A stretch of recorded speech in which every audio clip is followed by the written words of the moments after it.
truth. Somebody break these chains. Wrapped around this heart.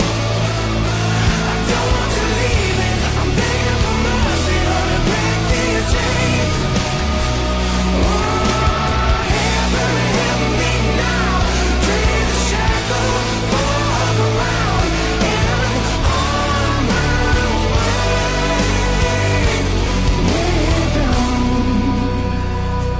Warm the ice that fills my veins, pumping till I'm numb.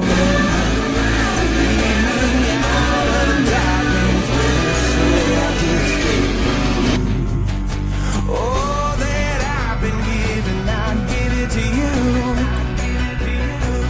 I can't stand here watching you fail to tell the truth. Somebody break these chains. Wrapped around this heart. I don't want to leave it. I'm begging for mercy. Honey, break these chains. Oh, heaven, help me now. Dream the shackle, walk around, and I'm on my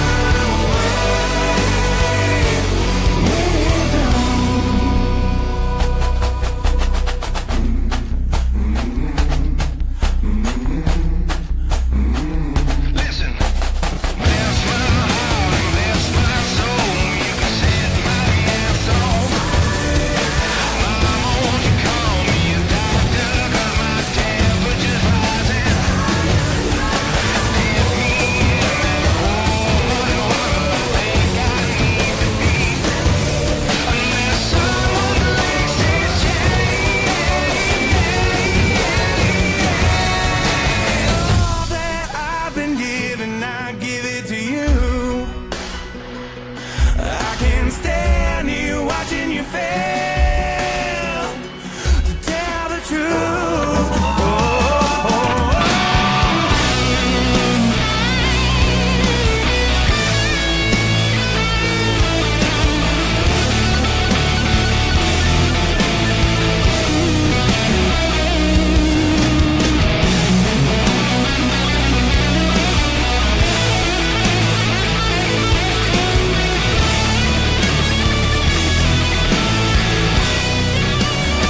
Somebody break these chains.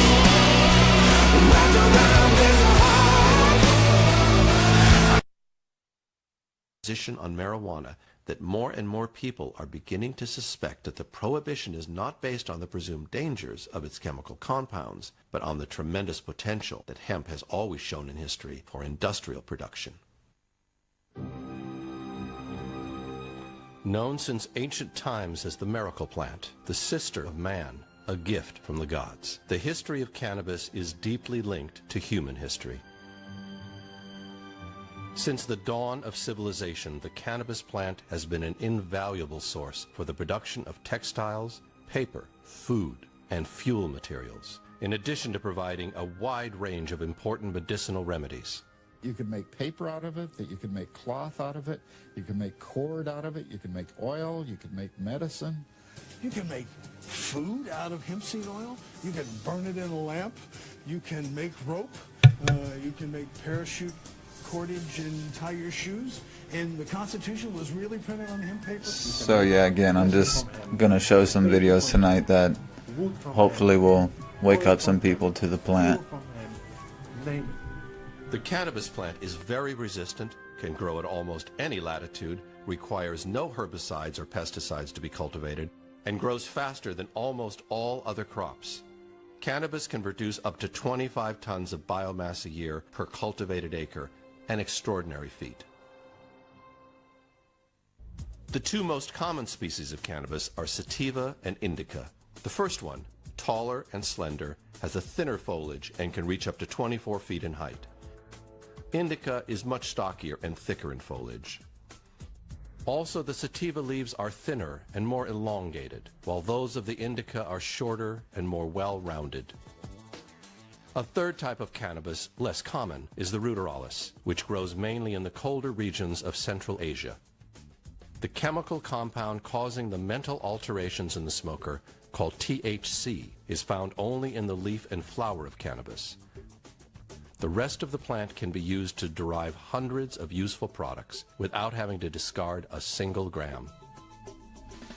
The stalk of cannabis is composed You of can an do inner, anything more with this woody plant. and rigid part and an outer wrapping, which is softer and fibrous in nature. From the central stem, the pulp for paper production is harvested. The oldest cannabis paper dates back to the Chinese Empire of 4000 BC. In Europe, the use of cannabis paper began in the 8th century under the Emperor Charlemagne, who strongly encouraged its cultivation. Used by monks to copy the Holy Scriptures, cannabis paper also provided the parchments for the first Bible printed by Gutenberg. The outer wrapping of the stem produces the fiber needed to make ropes and fabrics, which are universally recognized for their quality and durability. Literally millions of miles of rope of all types and sizes have been produced with cannabis fiber in the course of history. For centuries prior to about 1850, all the ships that sailed the western seas were rigged with hempen rope and sails. A 44-gun frigate took over 60 tons of hemp for rigging, including an anchor cable 25 inches in circumference. The range of fabrics that can be produced with the fiber of cannabis is virtually unlimited. The beauty of the hemp fibre is that it could be many things depending on its method of cultivation and the method of processing. These can range from coarse hessians, industrial fabrics such as carpet backings, to the finest linens. With special steam treatment, the fibre can fibrillate and produce a cloth of a silky consistency, which is indistinguishable from natural silk. Fabrics from cannabis are generally softer and stronger than cotton. They cost less, and their manufacturing, unlike cotton, produces virtually no pollution. Hemp is undoubtedly the most durable of the natural fibres. The original Levi jeans were made from recycled sailcloth, which was made from hemp fibre, and it proved its worth under the most trying of conditions. The testing we've done over 3 years, 3 years of very hard wash and wear, don't make the slightest impression on the hemp fibre. It softens, but it doesn't weaken. The seeds of cannabis can be used as a food base, ground into a high-protein flour, or used to produce an excellent edible oil, rich in protein, carbohydrates, and essential fatty acids, such as omega-3 and omega-6. Hemp seed oil is unique in having such a high proportion of the omega-3 unsaturated fatty acids, with a very strong cardioprotective effect. It has a near complete balance of essential amino acids, second only to soybean. The oil of cannabis may also provide a superior fuel for illumination and domestic heating, or it can be used as fuel for cars in the form of ethanol. As you can see, there is no smoke emitting from this in this room. Try this with a tablespoon or 2 of gasoline, and you will have the comparative test.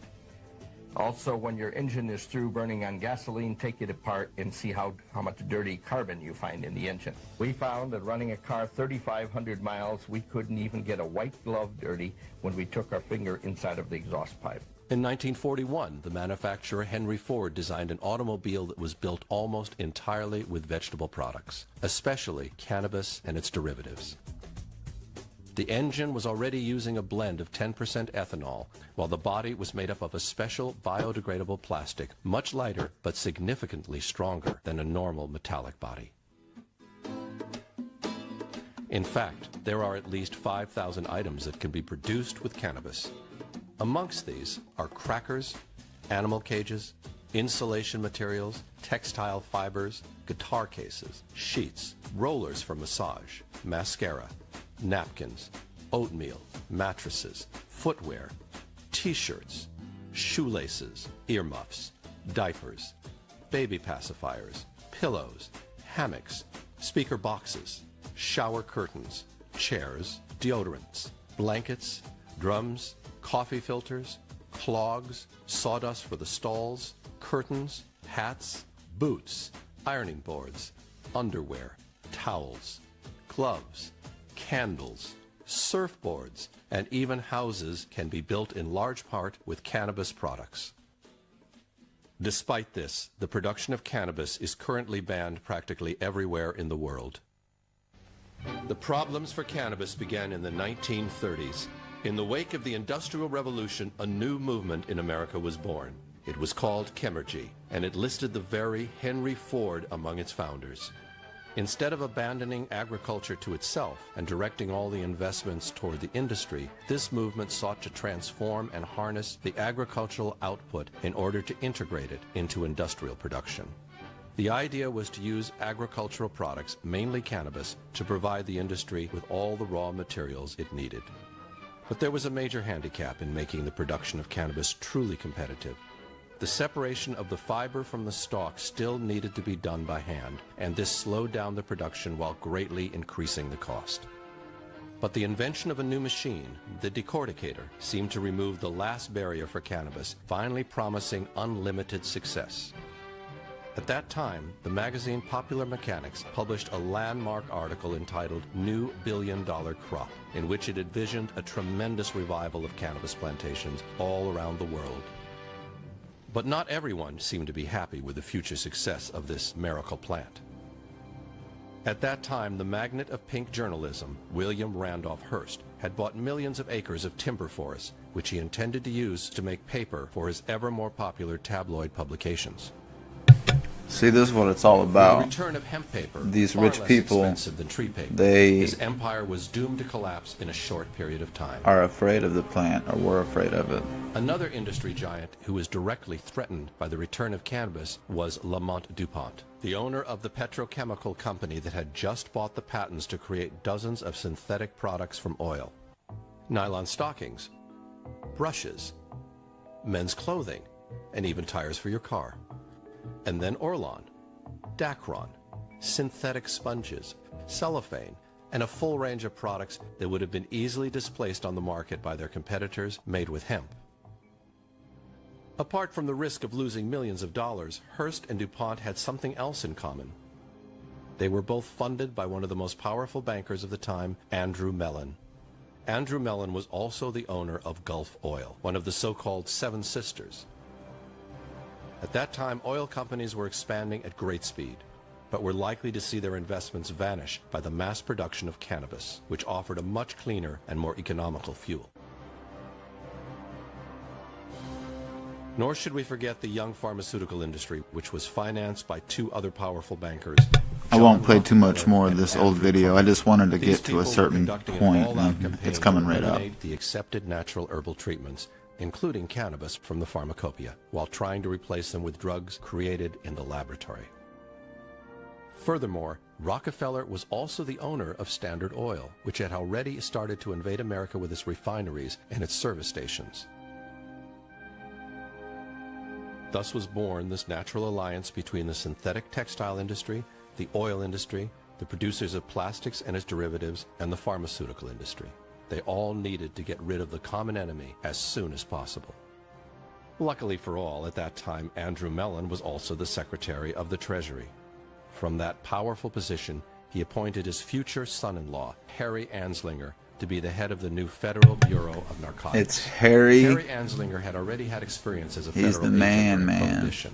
His job was He's now the one to who got transform it. the crumbling bureaucracy of Prohibition, which in the meantime had been Taken abolished, care of. into a new weapon to combat and eradicate cannabis from the future of the nation. The Treasury Department intends to pursue a relentless warfare against the despicable, dope-peddling vulture who preys on the weakness of his fellow man. One, however, could not openly attack cannabis, which was a plant loved and respected by the vast majority.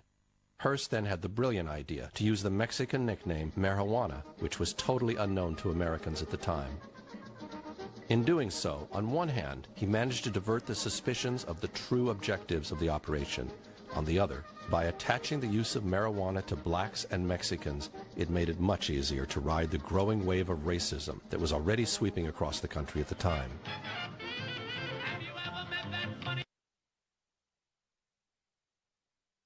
So basically, that Harry guy back in the 30s, I believe, he used a whole bunch of lies to get it illegal for the rich people at the time that owned the oil industry and the paper industry. Look Look at this car here that this guy built. See, that if it was legal, we would have all been able to be doing our own thing. We would have never had to depend on any of these big corporations.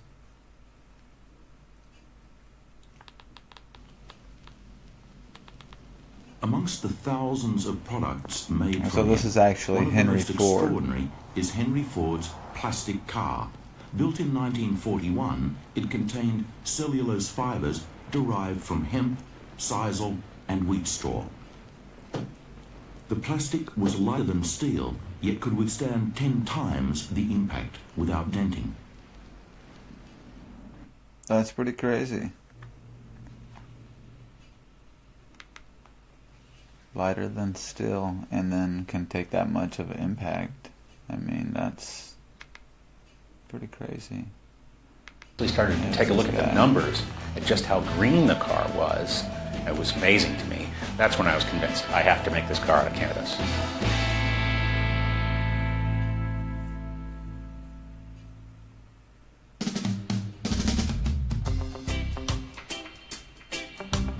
You'll probably think that looks like a regular fiberglass car or even a steel car just looking at it. When you go up and you touch it and you knock on it, you'll go like, wow, that's fiberglass. But actually it's not fiberglass. We used typically about 3 plies of woven hemp, and that made it rigid enough to keep its shape. Built by Bruce Dietzen, this stunning sports car is made from around 100 pounds of hemp, as well as being a lot lighter than fiberglass or steel. The unusual material has another impressive quality. It's 10 times more dent resistant than steel. I'm not going to do that right now. Although this prototype is built on a Mazda chassis, Bruce hopes that if the car gets to production, that too will be made from hemp. He took his inspiration from Henry Ford, the great pioneer of affordable motoring, who was said to have experimented with hemp as both a material and a fuel in the 1940s.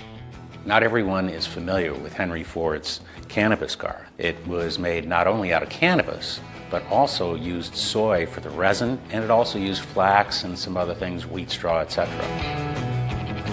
The most interesting aspect of that car is that he used both cannabis for the strength in the body, and then he also used cannabis remnants. He would make that into a fuel. His car, incredibly, was about 3 times greener than today's electric vehicles because of how it was made and then how it was fueled. Bruce estimates that building the car cost him around $200,000 in cash and a further $200,000 in lost earnings. But he hopes his project will help him spread his environmental message. It sets an example and it lets people know that we can make everything out of plants. That's what Henry Ford was really out to tell everyone when he created his first cannabis car. So you pull up, buddy. Car's amazing. Thank you. Amazing. This is beautiful, man. We may not be able to pull up to our local gas stations right now and say, fill it up with hemp gasoline, because we have to wait for these fuel companies to catch up and start doing the right thing. It's really a symbolic product right now, but I think as we go into the future, we're going to see more and more companies realizing that what we have to do is start making things from plants if we're going to turn things around and start to reverse climate change. As well as wanting to get the car to manufacture, Bruce is developing a TV show featuring the car, which will look at all the possibilities for the use of hemp in the future. I live in Florida. Hemp is still illegal to grow in Florida. I had to import the woven material all the way from China because we still don't even have facilities that can make fabrics like this out of hemp. It has to come out of places like China. What a terrible wasted opportunity.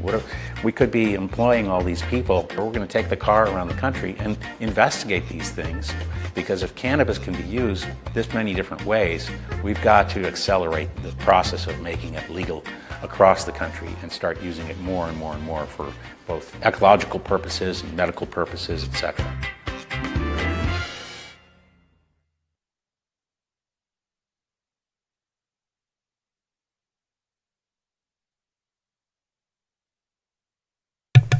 So you can also use it for building houses as well.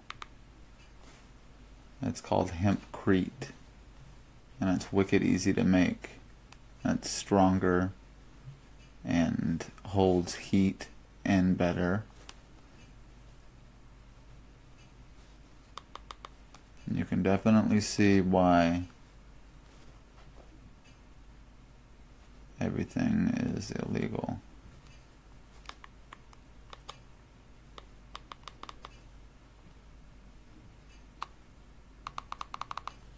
I'm not hearing sound on this video for some reason.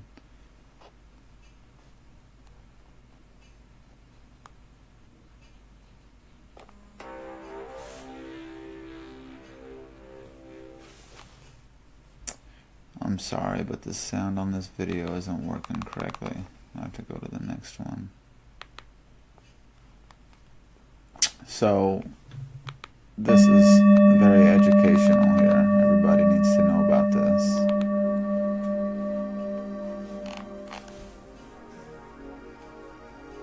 When people hear about all of the different health conditions that cannabis can help with and all of the different benefits of cannabis, it's almost too hard to believe. How can one herb have so many powerful medical properties without having any dangerous side effects?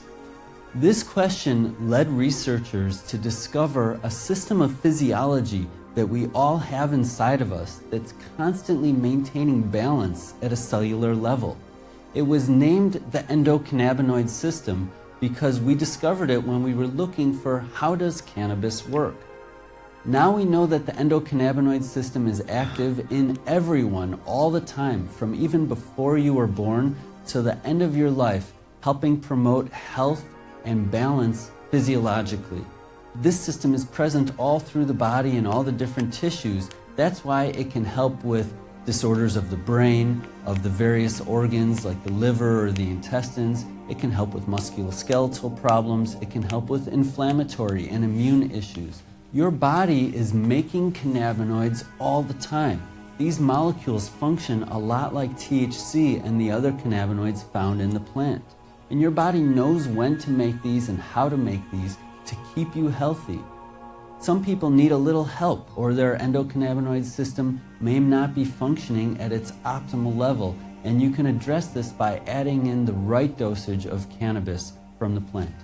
I've been surprised in my clinical practice to discover that ultra-low dosages of cannabis can be health promoting and also relieve symptoms in patients. At these very low dosages, people will over time become more sensitive to cannabis and start getting better and better effects from the cannabis they're using, as well as start to develop a feeling of resilience, of strength, of balance. What I believe is happening, and this is supported by animal research, is that very low dosages of cannabis can actually upregulate and tonify your endocannabinoid system. This means the system of physiology that's been active within you since before you were born starts acting more efficiently, more optimally to promote health and balance internally. Ultra-low dosages of cannabis can be used, in my experience, to promote health and to keep people resilient to all the toxicities and changes in their environment.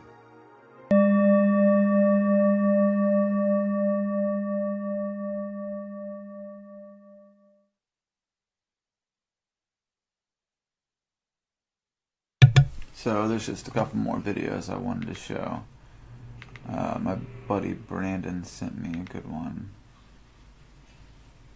This is actual cancer cells that disappear whenever THC is injected.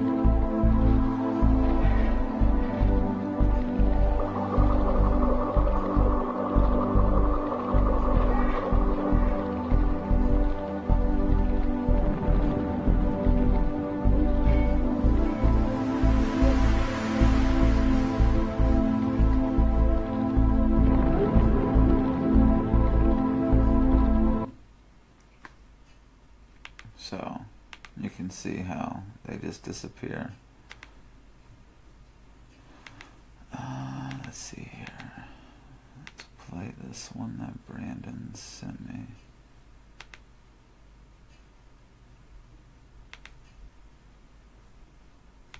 By the time she was 2, though, the seizures had become constant and started to take their toll on their once happy, joyful little girl. She started to really decline cognitively, and she was slipping away, and she just wasn't keeping up with her twin. The Figgies finally found an answer. It was awful news. Dravet syndrome. It is severe, intractable epilepsy. The seizures start during the first year of life and are unstoppable, difficult to control, and very damaging. For the next 2 years, the Figgies tried everything. Strange diets, acupuncture, and dozens of powerful drugs like Valium, Ativan, phenobarbital. But nothing seemed to help. Even worse, some of the medications nearly killed her. After 1 dose, she stops breathing, and after 2 doses, her heart will stop. Did you have to do CPR then on her yourself? Yes. I remember when her heart stopped and I had her pulse, and I lost her pulse. There was just nothing. The ambulance is on its way. She survived. Okay, Mommy's here. But now it was fall of 2011, and Charlotte was 5 years old. When things were at their worst, she just sees all night, and the kids are sleeping either in my room or next door. They can hear her the seizure scream all night, 50 times a night. And Chase would come in the morning and just, this is her twin, and just hug her and like rub her head and say, I'm just so glad you survived through the night last night. Matt had been deployed to Afghanistan, and the only thing he could do to help was start scouring the internet. And he stumbled onto this video of a child using marijuana. So how's everything go? Jane had 4 days without a seizure. I'm like, wow, having success, and specifically Dravet, this is interesting. It's natural. And while he couldn't ever imagine taking marijuana himself, he was now in the stunning position of recommending it for Charlotte. I was like, we need to do this. And I said, I don't know. Charlie, there you are. And then Charlotte's condition got worse. 300 seizures a week, almost 2 every hour. She was not talking or moving, basically catatonic. As a last resort, doctors wanted to either prescribe a powerful veterinary drug used on epileptic dogs or put Charlotte in a medically induced coma so her brain and body could rest. For Paige, those were not good options. But maybe, just maybe, marijuana now was. Here's how scientists think it might work. Marijuana is made up of 2 ingredients. THC, that's the psychoactive part that makes you high, and CBD, also called cannabidiol. It's the CBD that scientists think modulates electrical and chemical activity to help quiet the excessive activity in the brain that causes seizures. Behind closed doors and under tight security, we enter what the Stanleys call the Garden of Eden. There's nothing like this in the world. This plant's 21% CBD and less than 1% THC. It took years of crossbreeding plants to get to this point. Instead of breeding up the THC, we've bred down the THC and bred up the CBD. And people said, you're crazy. You know, who's going to smoke that? So why grow it then? Well, the Stanleys also believed in CBD's potential to treat many diseases. It was January 2012, Afghanistan. About 7,000 miles away from his family in Colorado, Matt Figge received this video from his wife, Paige. It's horrible seeing these videos when I'm deployed. It was his 5-year-old daughter, Charlotte, seizing. Diagnosed with a severe form of epilepsy, she was having 300 seizures a week. Each attack so severe, it had the potential to kill her. They had already tried dozens of high-powered drugs. We needed to try something else, and at that point in time, marijuana was that natural course of action to try. At home in Colorado, Paige searched for marijuana high in CBD. That's the ingredient some scientists think helps seizures, and also low in THC. Remember, she didn't want to get her daughter stoned. She found a small amount at a Denver dispensary. The owner was surprised that anyone would even want it. They said it's funny because no one buys this, that was the general consensus. Nobody wanted it. It didn't have any effect.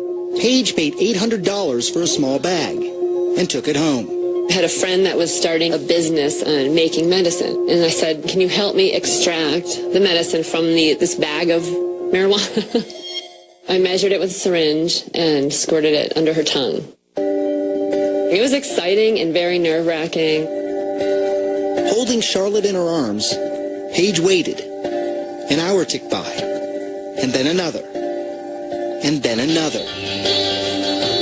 She didn't have a seizure that day, and then she didn't have a seizure that night. Did you sit there and look at your watch? And... Right, I thought, this is crazy. And then she didn't have one the next day, and then the next day, and I thought, she would have had 100 by now. And I just thought, this is insane. I remember how happy Paige was, like, it's really working. I can't believe it. Yeah, that was pretty amazing to hear. It had worked. Charlotte was the first of those kids. Late spring 2012, she tried the Stanley Special Marijuana. And again, it worked. I can't tell you what that means to us. Get you, doesn't it, a little bit? If it doesn't get you, something's wrong with you. She lived her life in a catatonic state. Now her parents get to meet her for the first time. What a revelation. Yeah, kitty. The child who had had 300 seizures a week was now down to just one every 7 days. Pitter pat tiptoe. When I first met Charlotte, March of 2013, it was 1 year after that first dose of marijuana. Achoo! After almost 2 years on a feeding tube, she was now eating on her own. Yellow? She was talking, even walking. Puppy. Yeah, she said please. Go! And while scientists are still at the very early stages of knowing if this is actually happening, I can tell you it was remarkable to see her progress. In the 3 months since we first met her, we saw a change. She was now talking more. Say puppy. Yeah. She's horseback riding. Good girl. She even rides a bike on her own. And the special strain made for Charlotte is now named for her. It's Charlotte's Web. It is Charlotte's plant. It's Charlotte's plant. Not anymore. Now it's for all the children. More than 41 children are using Charlotte's Web here in Colorado. All of them are reporting significant seizure reduction. And there are dozens more on a wait list, hoping, praying that a plant could change their lives, just like it did for Charlotte.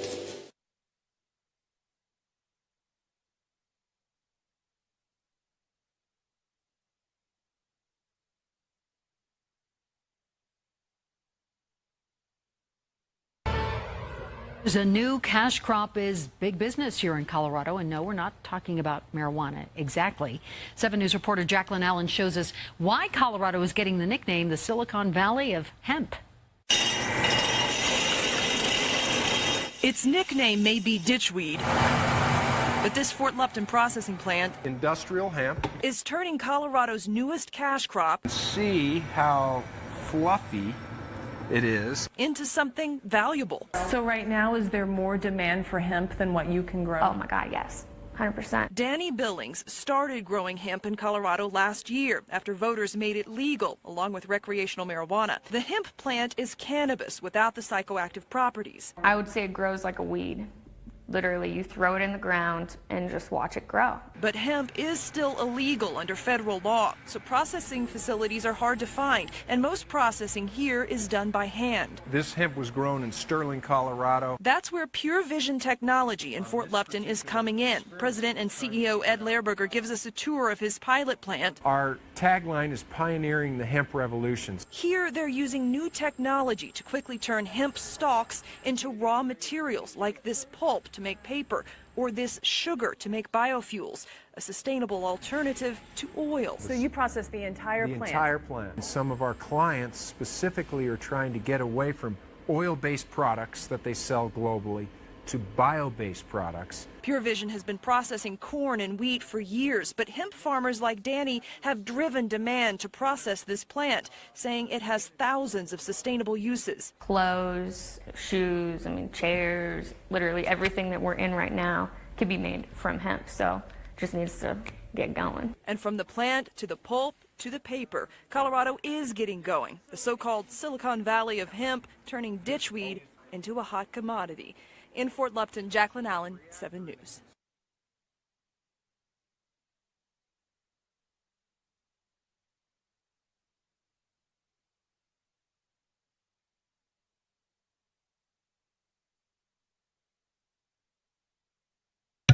This is a video that the U.S. government put out in 1942.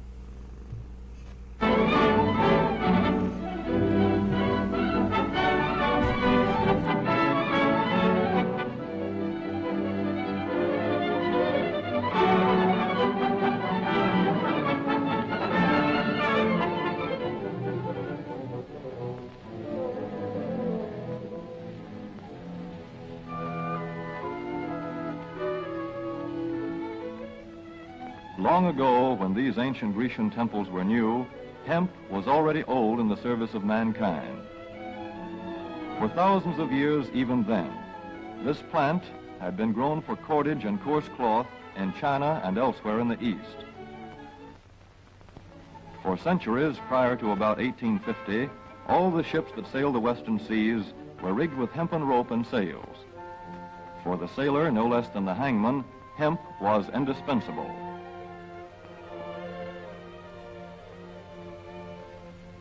A 44-gun frigate, like our cherished old Ironsides, took over 60 tons of hemp for rigging.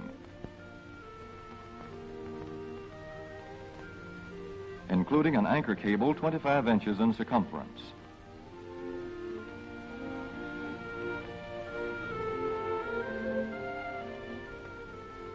The Conestoga wagons and prairie schooners of pioneer days were covered with hempen canvas. Indeed, the very word canvas comes from the Arabic word for hemp. In those days, hemp was an important crop in Kentucky and Missouri. Then came cheaper imported fibers for cordage, like jute, sisal, and manila hemp, and the culture of hemp in America declined. But now, with Philippine and East Indian sources of hemp in the hands of the Japanese, and shipment of jute from India curtailed, American hemp must meet the needs of our Army and Navy as well as of our industries. In 1942, patriotic farmers at the government's request planted 36,000 acres of seed hemp, an increase of several thousand%. The goal for 1943 is 50,000 acres of seed hemp. In Kentucky, much of the seed hemp acreage is on river bottom land such as this, along the Kentucky River Gorge. Some of these fields are inaccessible except by boat. Thus, plans are afoot for a great expansion of the hemp industry as a part of the war program. This film is designed to tell farmers how to handle this ancient crop, now little known outside Kentucky and Wisconsin. This is hemp seed. Be careful how you use it. For to grow hemp legally, you must have a federal registration and tax stamp. This is provided for in your contract. Ask your AAA committeeman or your county agent about it. Don't forget, hemp demands a rich, well-drained soil such as is found here in the bluegrass region of Kentucky or in central Wisconsin.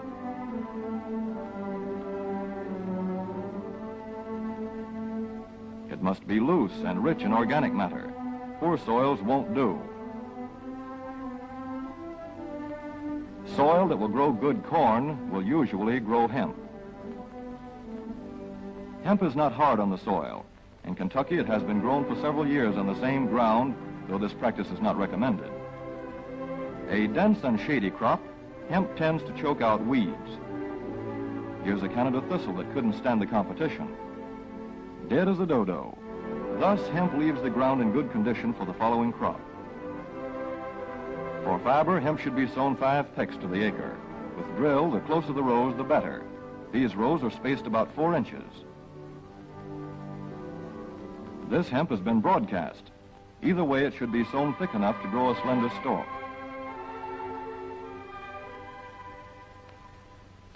Here's an ideal stand. The right height to be harvested easily, thick enough to grow slender stalks that are easy to cut and process.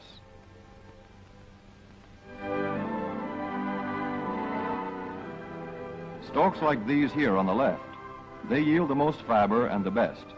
Those on the right are too coarse and woody. For seed, hemp is planted in hills like corn, sometimes by hand.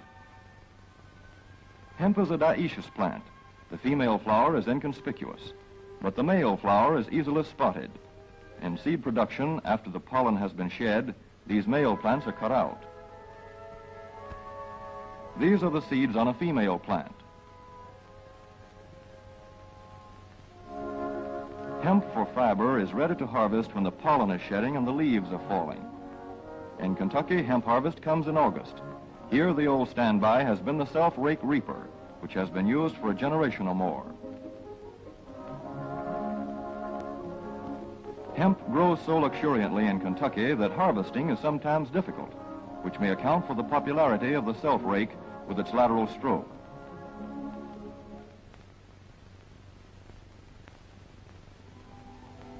A modified rice binder has been used to some extent. This machine works well in average hemp.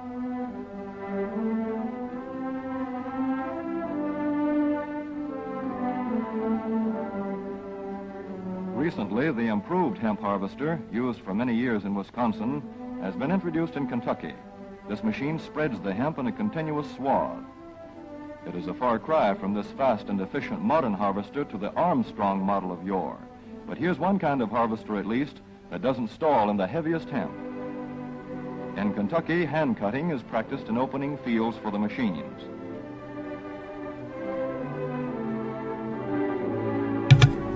Well, I think y'all get the Kentucky, point. hemp is shocked This as is a soon as- long video, but our government actually asked way back when for everybody to grow it. Back in, I think, World War II era. Alrighty, well, I'm going to stop this communications. We will talk to y'all later.